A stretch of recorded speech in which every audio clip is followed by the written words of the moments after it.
Sing tak potong ya sih.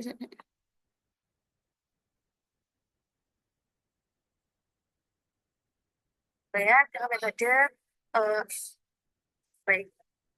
Kalau oh ya jangan ganggu ya. Tuh, sana-sana dulu.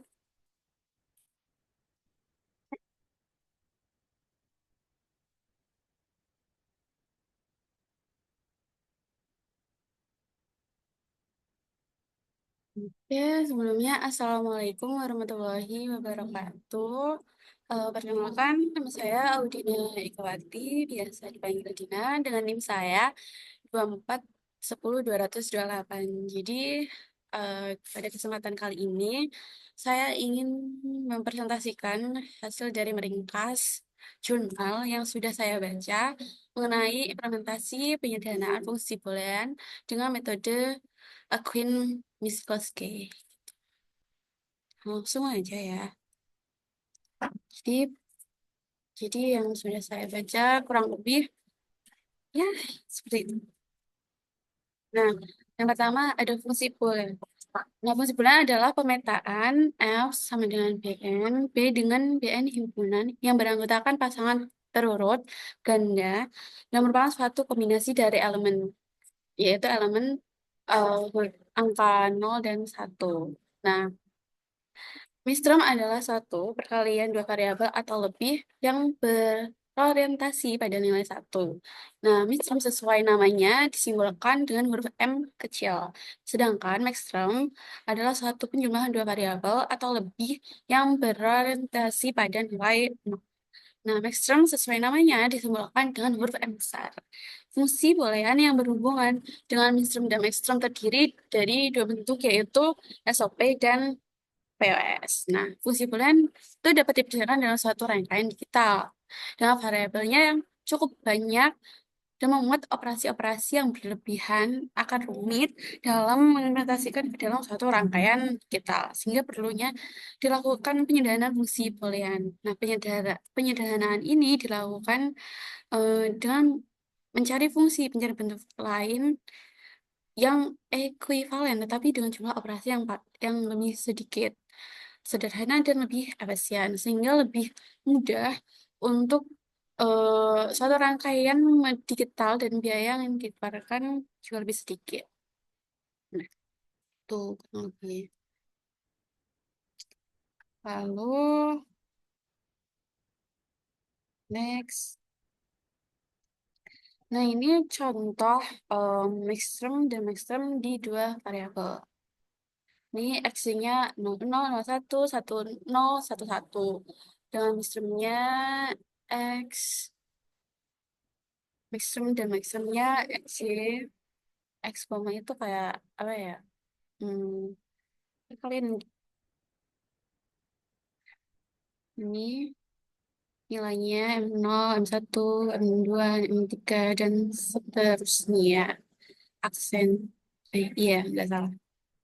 Itu pokoknya 00, 01, 10, 11 gitu. Ini kalau dua variabel. Next.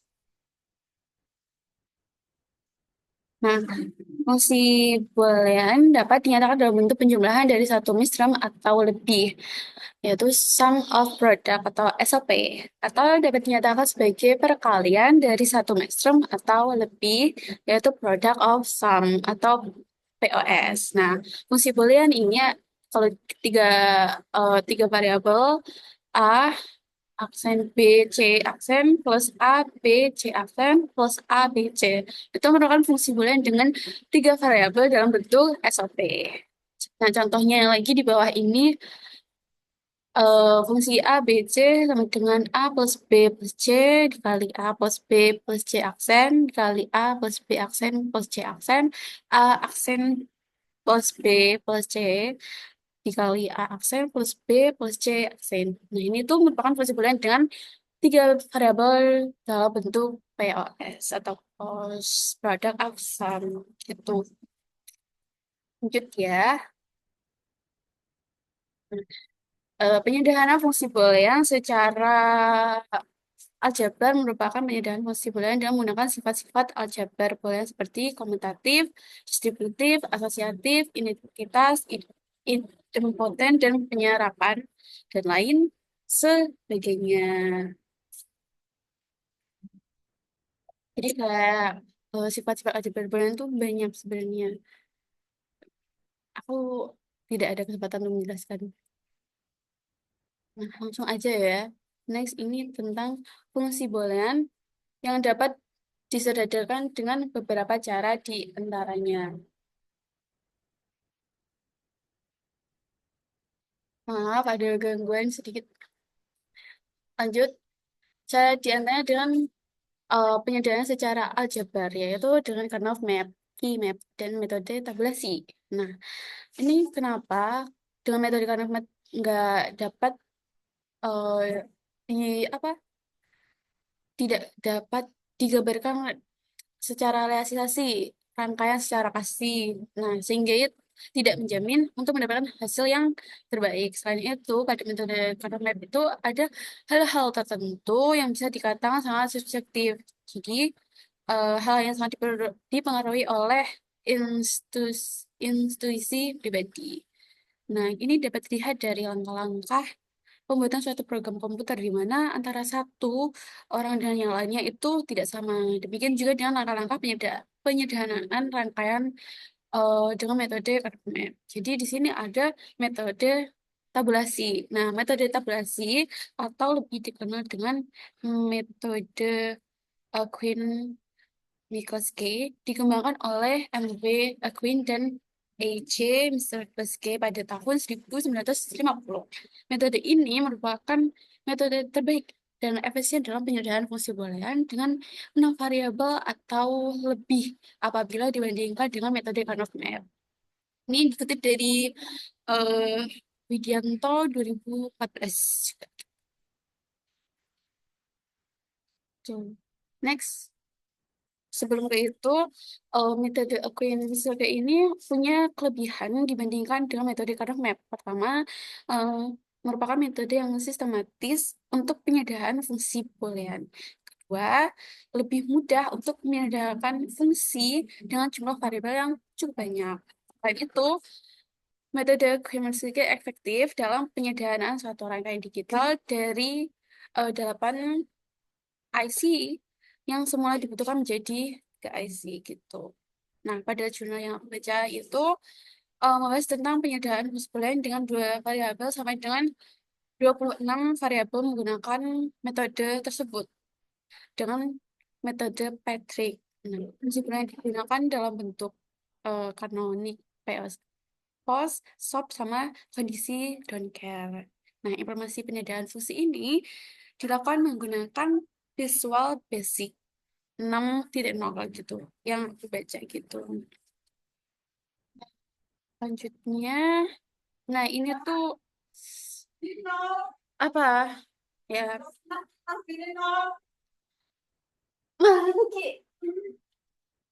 Maaf ya, ada gangguan dikit kalau diulang nggak bisa juga. Lanjut aja ya. Nah ini ada peta konsep, peta konsepnya atau eh, apa namanya plotnya, cara penyelesaiannya gitu. Ya, jadi misalnya secara eh, literatur gitu. Nah, langkah yang dilakukan itu mengisi tahapan-tahapan dalam penyediaan fungsi boolean menggunakan metode Acquaintance kayak gitu. Nah, kemudian dirancang dan dikembangkan aplikasinya ini berdasarkan hasil analisa yang ada. Nah, dan langkah terakhirnya itu melakukan uji coba aplikasi dan algoritmanya algoritmanya bisa dibaca di sini ya. Ini tuh untuk vokat langkah-langkahnya yang bisa diikuti gitu. Nah, satu yang dapat dilakukan itu mengelompokkan yang pertama dengan A plus A gitu. Nah, A plus A itu eh hukum komplemennya hasilnya nanti satu. Dan langkah-langkahnya itu di sini. Dari mulai masukkan jumlah, pilih bentuk, memasukkan mister dan misternya, terus kombinasi misram, mengelompokkan, kombinasikan, terus apakah ini menghasilkan kombinasinya? Kalau tidak ya seperti ini. Sebenarnya.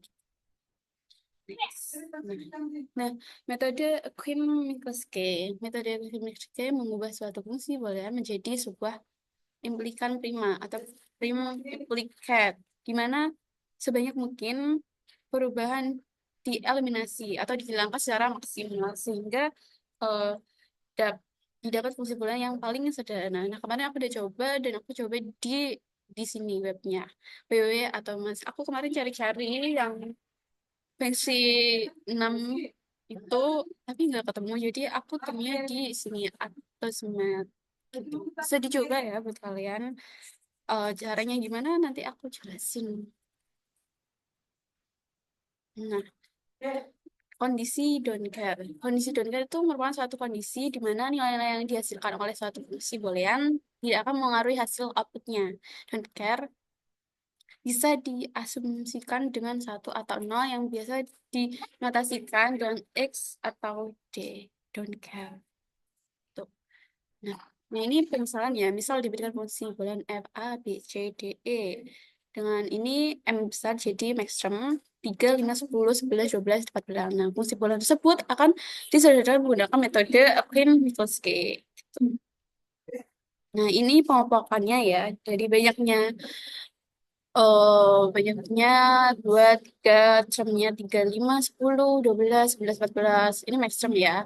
Terus 5 variabel A, B, C, D, E. Susunannya seperti ini. Nanti kalau yang udah sesuai nanti diberi tanda centang gitu. Terus nah, maximum yang udah ini dikelompokkan di sini. Nah, hasilnya jadi kayak gini. Jadi dari sini, sini yang betul dicentang itu nggak salah gitu ya. Dicentang implementasi primanya. Implementasi prima yang memiliki jumlah paling sedikit itu namun mencakup sebenarnya mungkin intermestre dari fungsi boolean dengan cara menandai kolom. Kayak gini ditandai gini. Tandai centang gitu. Lanjut. Ini plus. Nah, ini bentuk implementasinya tuh seperti ini. Implementasi primanya 5. Nah, di sini 5x kita diberi tanda apa ya? Ini x itu masing-masing implementasi diberi tanda x itu maksudnya implementasinya di tanda x kan. 3 implementasi x-nya di 11 juga 10 di 11 10 dan 14 12 dan 14 gitu. Ini implementasinya dikasih tanda X aja gitu. Ini di aplikasinya tuh kurang lebih hampir sama. Cuma aku nggak bisa demonstrasikan karena nggak bisa masuk ke webnya sekarang karena lagi aku Zoom.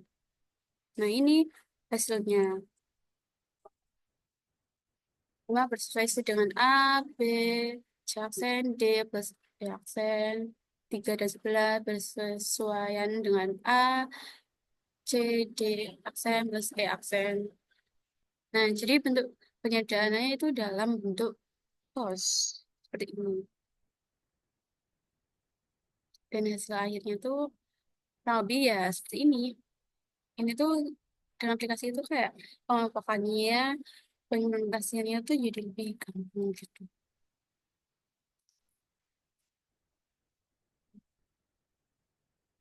Ya, kalau dijelasin kurang ya, karena waktunya juga terbatas. Aku juga sulit untuk menjelasin secara detailnya.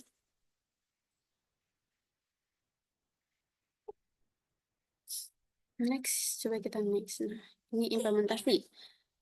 Algoritma atau langkah-langkah mengintervensi budaya menggunakan metode Quine-Minkowski dapat dimasukkan ke dalam pemrograman Visual Basic sehingga dihasilkan suatu program yang memudahkan untuk penyederhanaan fungsi boolean. Next. Nah, ini nih bentuk aslinya Chemicals kayak kalkulator ya. Dan kemarin aku cari itu nggak ketemu yang ini, jadi aku cari yang di www Asum Asumet itu pokoknya. Ininya udah aku taruh juga di slide pertama juga. Ternyata hampir sama lah, mirip-mirip. Nah, di sini tuh ada variabelnya. Jadi kalau mau ngetik, masukin dulu variabelnya, mau berapa variabel, bisa 4 sampai 5 gitu. Tapi yang aku coba kemarin itu nggak bisa sampai 5 variabel, sayangnya gitu. Nah, di sini masih lupa masukin fungsinya. Nah, di sini tuh tempat itu yang mau di sini fungsi maxtermnya apa misterm atau kondisi don't care. Oh, kalau kondisi don't care dikasih tanda plus untuk memisahkan gitu. Dan di sini angka mau masukin angka berapa aja, 3 5 10 14 12 dan lain sebagainya.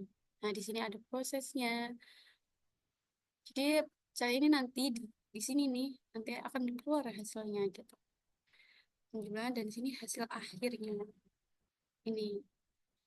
Nah, ini contoh ya. Ini contoh di fungsi A, B, C, D dengan ini midterm 2, 3, 7, 9, 11, 13 plus kondisi don't cap 1, 10, dan 15. Nah, sistemnya ada dalam bentuk SOP dengan kondisi don't care menggunakan pemrograman visual basic. Hasilnya ini ada B aksen C plus C, D plus A, D. Dan aku udah coba itu dan hasilnya sama. Nah, ini dia. Ya, ini. Bentar, aku geser. Nah, karena aku udah mikir kayak ini kayak kalau ngerekord sambil ke webnya nah agak rumit. Jadi aku screenshot yang udah aku lakuin gitu dan hasilnya ini di sini aku udah salin ini linknya www atau Smith. Nah, di sini. Nah, di sini nanti aku masukin metodenya apa? Metode Okin plus K method. Nah, di sini tuh kita bisa milih maxterm sama minterm. Ya hampir sama contoh di jurnal, tapi agak beda ya. Di sini kondisi donketnya itu nggak perlu dikasih tanda plus, hanya udah disediain enaknya tuh di sini udah ada kondisi donket sendiri gitu.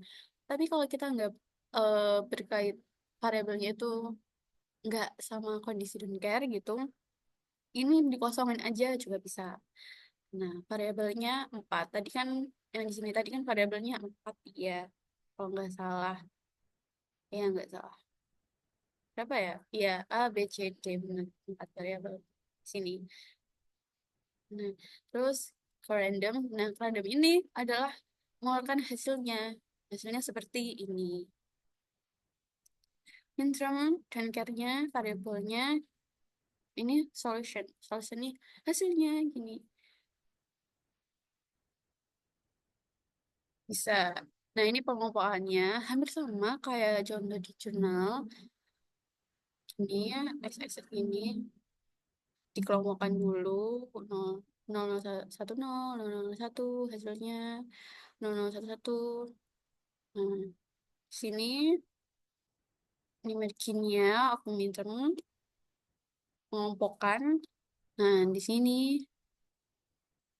mengelompokkan juga yang udah di mau implementasikan gitu. Dikasih tanda centang. Ya, ini sama ternyata. Jadi ini prosesinya juga yang dikasih tanda-tanda gitu. Ya, 11, 10-nya nggak ada ya.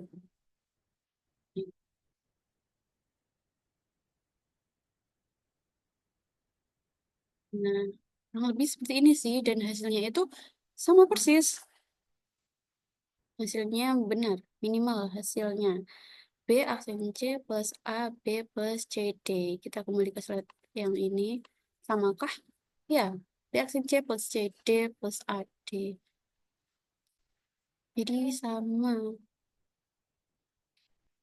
Dan minusnya itu cuma di itu. Dia nggak bisa sampai 5 variabel sayangnya gitu. Tapi kalau untuk 4 variabel bisa. Kayak, pokoknya A, B, C, D. Hanya kayaknya bisa saja sampai 4 aja, nggak sampai 5. sayangnya gitu sih. Tapi ini sangat-sangat mempermudah kita kalau kita mau apa mengimplementasikan variabelnya lebih mudah gitu. Dan cara penggunaannya gitu aja. Kita masukin variabelnya, kondisi ada kondisi donkernya agak, terus masternya berapa, masternya berapa, gitu. Hasilnya itu nanti yang ya ini di sini. Ini ada anaknya dan ini. So, akhirnya ini dalam bentuk soft product dengan kondisi don't care ya ini. Gitu. Nah, kesimpulannya apa sih yang bisa aku kasih tahu berdasarkan hasilnya dan pembahasannya mengenai penelitian fungsi Boolean dengan metode ini dengan sesuai jurnal yang aku baca ini eh, menggunakan Queen Miskowski ini tuh dapat suatu program aplikasi yang dapat menyederhanakan fungsi Boolean. Nah, aplikasi yang dihasilkan berfungsi dengan baik dalam penyediaan fungsi Boolean dalam bentuk kan kanonik SOP, PLS, dan kondisi don't care. Dengan variabelnya itu bisa 2 sampai 26 sebenarnya. Sayangnya di sini itu cuma bisa sampai 2 sampai 4 aja. Nanti aku coba saya cari lagi website yang bisa atau aplikasinya langsung karena agak susah ya cari aplikasinya. Terus hmm, pada penelitian sebelumnya di jurnal yang aku baca itu aplikasi yang diperoleh hanya untuk fungsi boolean dalam bentuk SOP sama PSS tanpa memperhatikan kondisi don't care-nya. Nah, di sini kan ada kondisi don't care-nya. Itu membantu banget. Dan dalam menggunakan program ini hanya perlu menginputkan jumlah variabel aja. Lalu pilih bentuk kanoviknya kayak fungsi boolean mau M kecil itu minterm, M besar itu maxterm. Nah, M kecil misrem pada kanonik SOP, sum of product. Nah, sedangkan M besar maxterm itu bentuk kanonik product of sum. Setelah itu masukin misternya. Terus kalau yang di zona itu dikasih tanda plus untuk memisahkan kondisi don't care. Nah, sedangkan di sini itu nggak perlu karena udah dipisah sendiri gitu. Nah, mungkin kurang lebih seperti itu tahapannya. Tahapan dalam penyediaan fungsi Boolean dengan metode Aquin Minkowski. Sampai jumpa di presentasi lainnya. Kalau ada kurangnya, saya mohon maaf. Mungkin itu yang bisa saya sampaikan. Terima kasih. Assalamualaikum warahmatullahi wabarakatuh. Terima kasih.